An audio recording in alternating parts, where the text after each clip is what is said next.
Welcome to Beyond the Balance Sheet, the podcast that helps advisors, clinical professionals, and affluent families understand the complexities of issues related to our mental, physical, and emotional well-being. Our co-hosts, Arden O'Connor and Diana Clark, will interview a series of guests on a range of topics, providing informative content and practical tools for professionals and families to consider. Here are your hosts, Arden and Diana.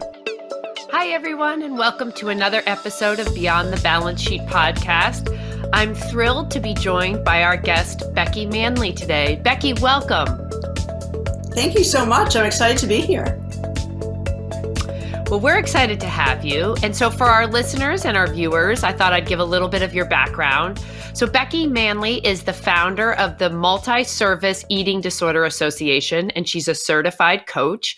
She has created a curriculum entitled Teaching Body Confidence, which has been featured on several television and local news programs. Her passion is working with teens and families on issues related to body image and self-esteem. So, Becky, why did you get into this area?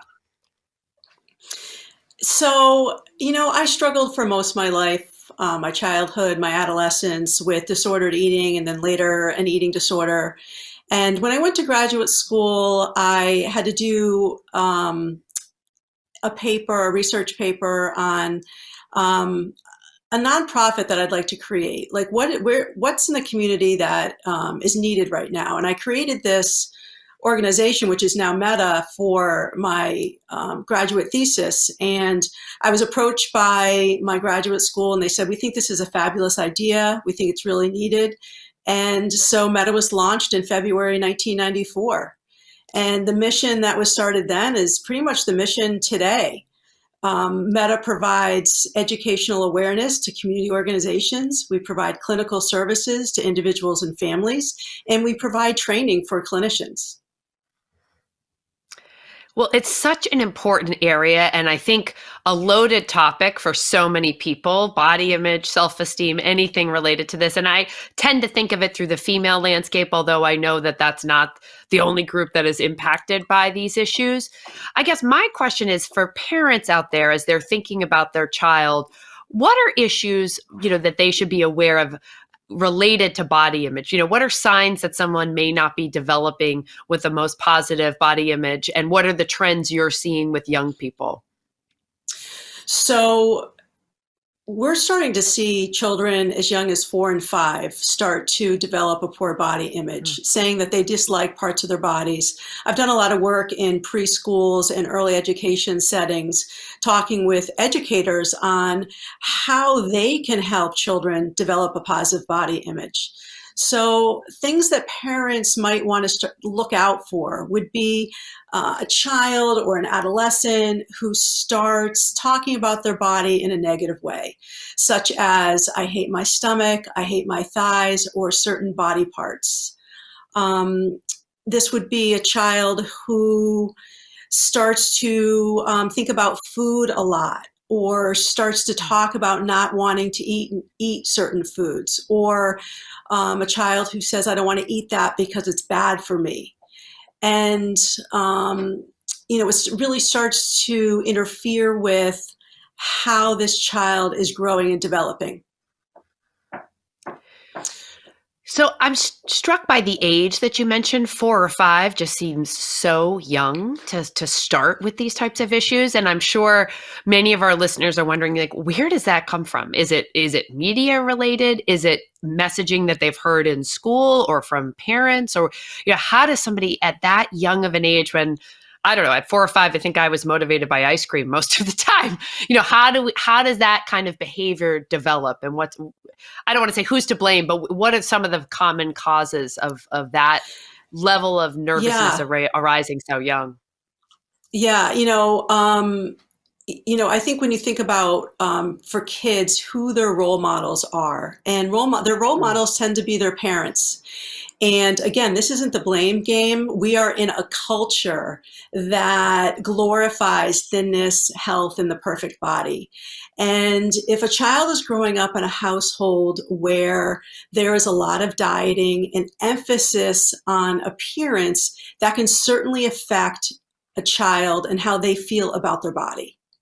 And one of the things that I talk to parents a lot about is just starting to kind of take some self-reflection around themselves and their own body image. How do they feel about their bodies? Did they hide their bodies? Are they constantly asking their partner, am I fat or do I look bad in this? Those types of comments are heard by young children. That combined with the fact that we are in this very, very highly dense social media society, and the messages that we are all getting through social media about what we should look like, what we should be eating, and how we should be exercising. All these factors play a huge role in the development of a child and their body image. So, you know, it's a tough one right now, but there's a lot of things that parents can do that can be really super, super helpful. Can you give us some of those examples?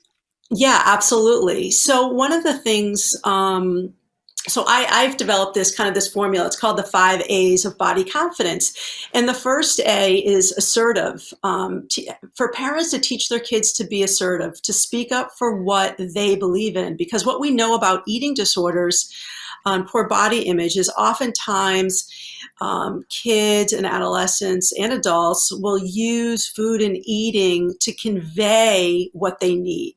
So teaching kids at an early age to be assertive, to ask for what they need, is definitely a protective factor. The second A is awareness, teaching kids to be aware of societal pressures, that you're not going to look like Barbie and you're not going to look like a Bratz doll, and that the role of social media and how you feel about your body, and the fact that models are highly edited, and what we look at on TV, in fashion magazines, in social media isn't reality. The third A is acceptance, helping your child to accept the body that they have. You know, genetics plays a huge role in what we all look like, and helping kids to know genetically what their body size and where their body shape and size comes from can be really, really important. The fourth A is called action, and that's helping your child to identify feelings and then to learn appropriate ways to communicate those feelings. Again, what we know about eating disorders is that the eating disorder voice is a way to communicate feelings. So if we can help a child very early on learn to regulate their emotions, that can be a huge protective factor for the development of an eating disorder or body dissatisfaction. And then the last A is activity, and that is for parents to provide lots of different ways that their kids can move. That doesn't mean that they have to be in an organized sport or to join a team, but to provide a lot of different opportunities for movement. Because what we know about body image is that the more that kids can move and have that mind-body connection, the greater chances they're going to have with feeling good about themselves. So those are kind of 5 A's that I talk about to help parents for protective factors for the development of an eating disorder or disordered eating. Really helpful. I mean, as you know, our firm works with affluent families, and I was lucky enough to go to some really competitive schools. And one question I have, you know, what I always say about my undergraduate experience was that I didn't notice substance use as much. Now, that was probably because I wasn't a drinker until I was 21. I was a classic nerd. But I did notice eating disordered behaviors. You know, I remember distinctly a young woman who lived close to me, in an adjoining room, and she, or not in an adjoining room, but on the same hall. And she, I don't know that I ever saw her eat a hot meal during one of the years I was at school. She would eat dried cereal and salad with very limited dressing. So I felt like eating issues were pretty evident at my undergraduate experience. Was that sort of my personal experience, or what's been I'm kind of curious if that's a one-off anecdote, or what your view is on high achieving and affluent families and the presence or prevalence of eating disorders. That's a really good question. So early research told us that eating disorders only affected individuals, pretty much white, wealthy girls, individuals in wealthier income brackets. And what we know now is that eating disorders affect all different socioeconomic income levels. But what we found early on was that those were only the people who were getting treated. So that's where the research came from. Only people that had resources were getting treated. What we know about the college population is approximately 20% of college females will struggle with an eating disorder during college. And, about 10% of individuals in Massachusetts will have an eating disorder within their lifetime. And those are unbelievable statistics. And if you think about college, oftentimes this is a time of transition. And it's oftentimes the first time kids are living away from home. And maybe this is a kid who didn't have, the ability to learn to regulate feelings and emotions. And now you're in a high stress environment and you start to notice that, wow, this is something I can really control. And this is something that really can help me feel better. I will say that in families where there is an emphasis on achievement, that certainly is a risk factor for the development of an eating disorder. Because if you think about it, if you are in your family of origin, which I was in a family of origin, that, certainly performance was something that was applauded. And if you feel like you have to achieve in order to feel worthy, if you feel like you have to achieve to be validated, then you're going to grow up thinking that that's your way of being loved and noticed in this world. And that high stress environment can certainly be a factor in the development of an eating disorder. And I'm not saying that parents shouldn't have goals for their kids and that they shouldn't, push their kids to be their best. But what I am saying is to have a balance, right? To have a balance and to let your kids know, hey, you know what? I'm going to love you no matter what. You're a worthy person in this world, whether you get all A's and make varsity or not, right? You're worthy of my love and my acceptance. It's a great point. I was at a conference and I was struck by the speaker who mentioned that eating disorders can be defined on a spectrum, that there's a small percentage of the population that would have what you would consider to be totally, I don't know the correct term, I'm sure this isn't it, but totally normal relationship with food, that it's all of us have our own quirks, whether it's not eating after a certain hour, avoiding certain foods. I guess my question, and again, I think I see it a lot in the affluent communities, a lot in the high achieving communities, sort of what's your view on whether it's the newest fad keto diet, whether it's vegetarianism, all these different ways of promoting healthy eating? I think one of the things is where I go with this is because eating disorders are on a spectrum, right? They are on a spectrum. And when it starts to cross the line from kind of disordered eating to an eating disorder is when an individual's life starts to revolve around food, weight, diet, or exercise. So that's the kid that it's starting to interfere with their ability to manage well. Meaning this, maybe an individual is missing family meals because they feel shame about eating, so they eat in their room. Maybe this is a kid who is exercising excessively, starting to miss out on family functions or other family activities because of exercise. It's starting to interfere with how they're living their life. And, one of the things that I talk a lot about, if you follow me on Instagram, I have an Instagram, it's at MEDA Founder, and I talk a lot about what's called diet culture. And diet culture is this belief system that values thinness and health over everything else. And diet culture is that diet industry. The diet industry is a $72 billion a year industry. Everything from keto to WW to intermittent fasting. Look, there's a new diet every 6 months, every 30 days. And if any diet worked, there wouldn't be so many of them. And what ends up happening with diet culture is that you start to become obsessed with food and weight and exercise. And that type of mentality not only can lead to body dissatisfaction, but it can lead to guilt and shame around eating. And if you're constantly feeling guilt and shame around what you're eating and when you're eating and why you're eating this and whether you exercised, then you're going to have a very challenging time embracing the body you have and really feeling good about yourself.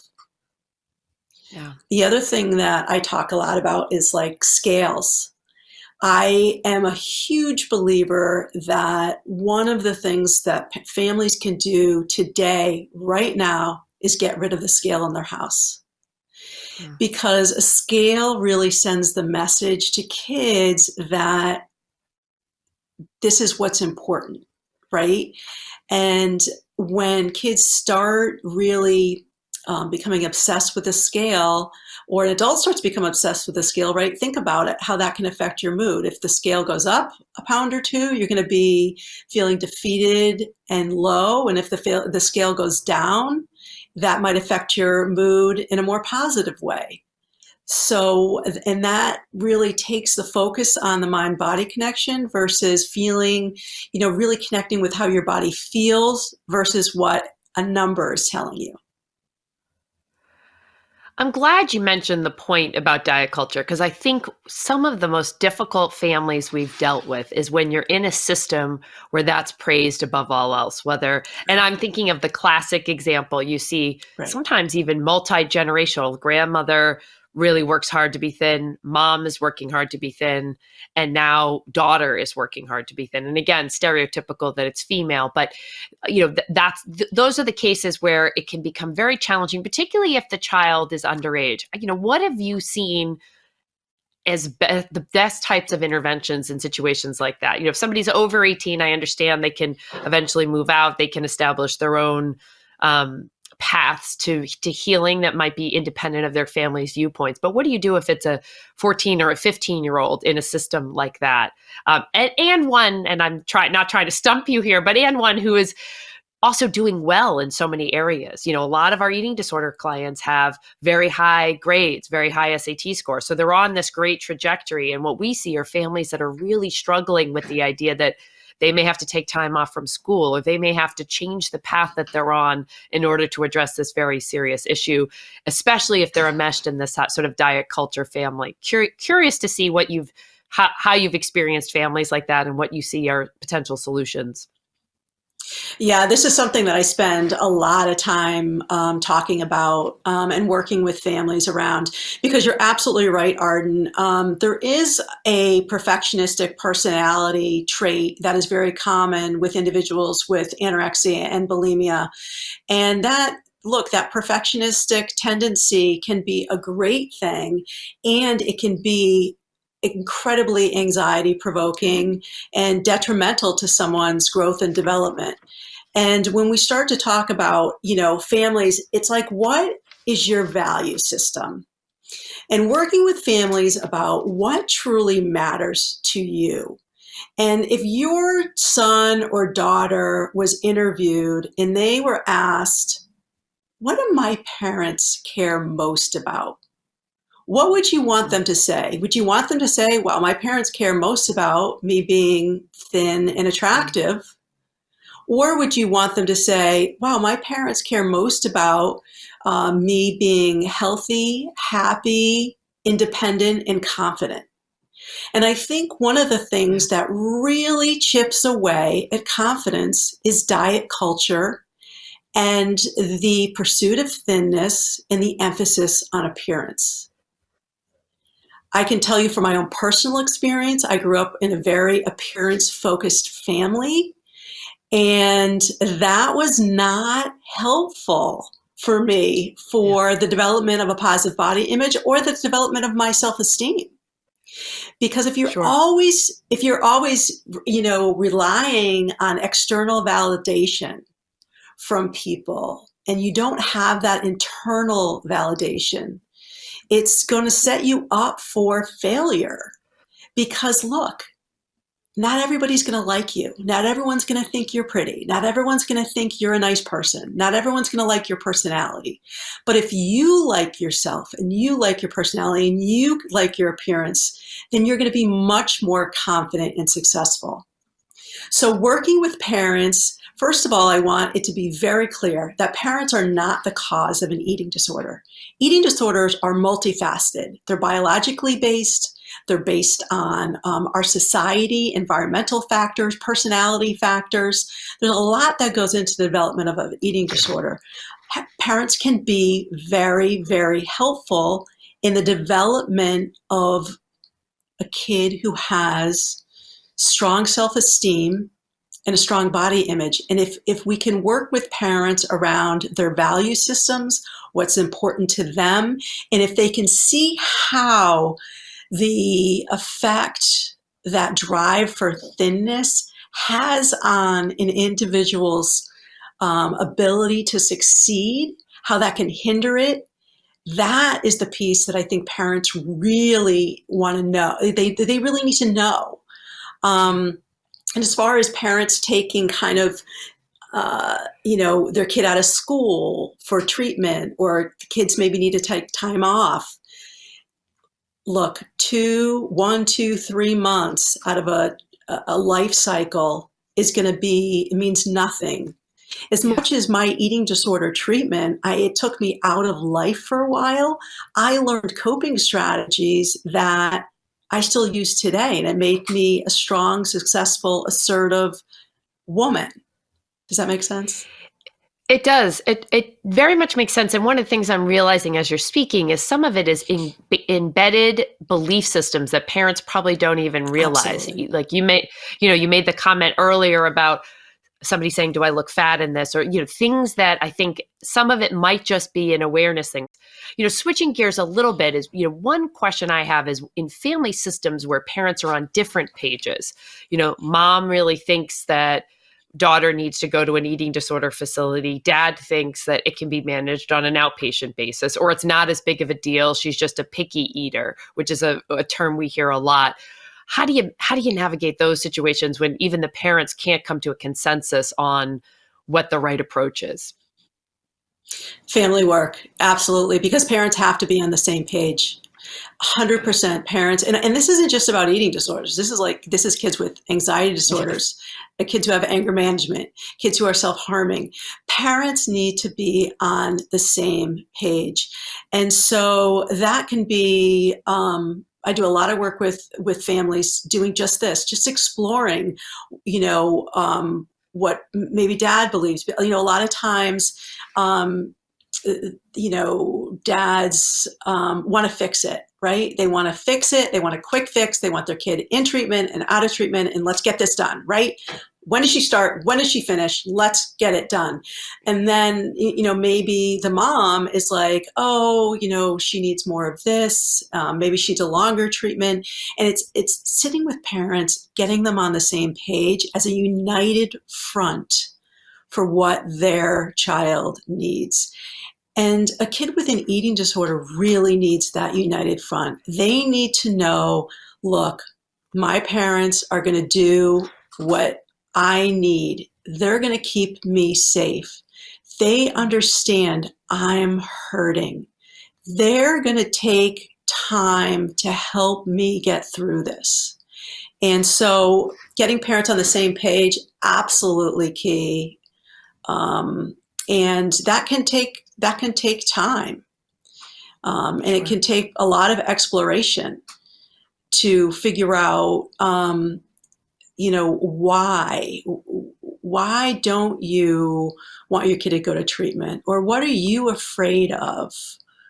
And kind of unpacking that with parents can be really, really helpful. And I think it's really, really important. And look, there's a lot of different ways that kids can get care now.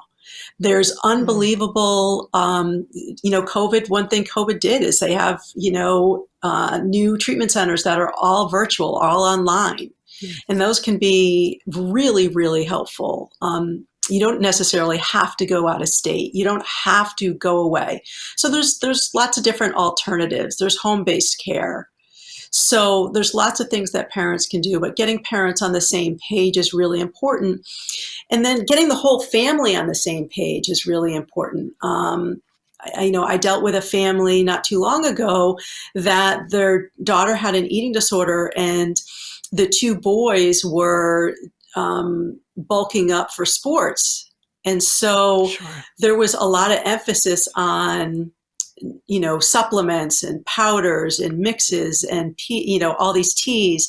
And it was sending a lot of messaging to the daughter, who was working really hard to kind of get out of this diet culture. So having the family work together and all work around getting rid of kind of diet culture in their house, getting rid of scales, and not focusing so much on changing their body, but focusing more on health and wellness. And again, that's a slippery slope, right? Health and wellness.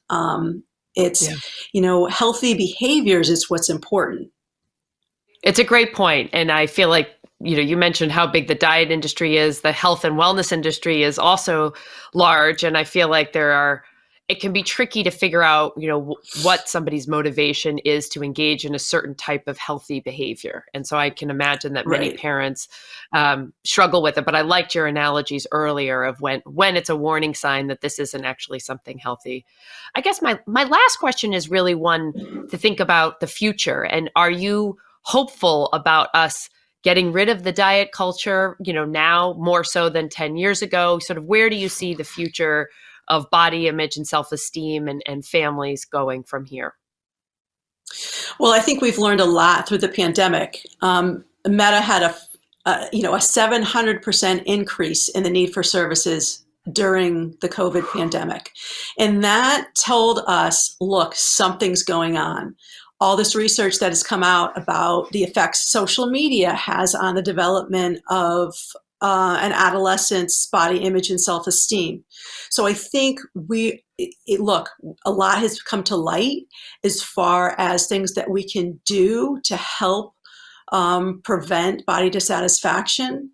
I think that I'm very hopeful that the more that we can educate families around incorporating a body positive environment, things that parents can do that really help them feel empowered, educating coaches and teachers. I think that's really important because they're on the front lines of seeing this and talking to kids about their bodies and healthy behaviors.